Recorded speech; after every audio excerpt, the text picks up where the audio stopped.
तिहिड़ी block अंतर्गत दोलसाही पंचायत रे थिबा मां तारिणी मंदिर वार्षिक उत्सव और रामचरित मानसर 9 दिन व्यापी उत्सव चली।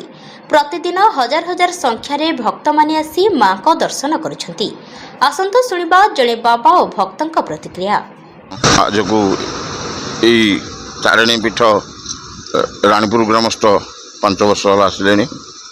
बर्तमान पाइकितिगिरिया खोर्धा पाइकितिगिरिया पाठ करी मुझे आसी।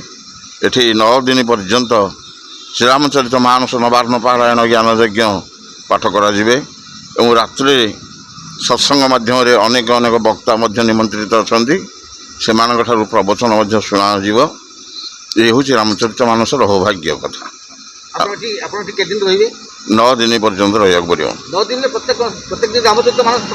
प्रत्येक दिन मध्याह्न काल पाठ करा पाठ पारायण पाठ करा सांध्यकालीन सत्संग प्रवक्ता महोदय सत्ता परिमार्जित कर बुझेबे। जय सीताराम।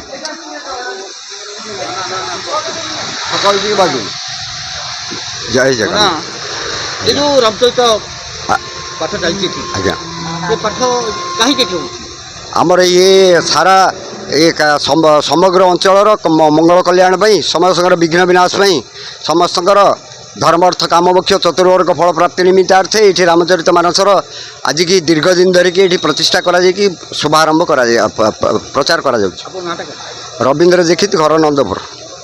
ये जो कार्यक्रम चली आपन भूमिका कौन अच्छे?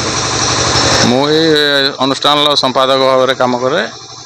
ये जो आपन चली सब जति पैसा अर्थ खर्च होउची खर्च कोन आपन कमिटी न हमर ए आखपाख दोलसाही पालियाबिंदा अचक महरमपुर ये पंचायत प्रति घर घर बोली मागण करी अनुष्ठान चलैछु। सरकारी साहाय्य ये जो आमर मंदिर पाचेरी सम्मुख मंदिर रिपेयरिंग ये हेड आसे।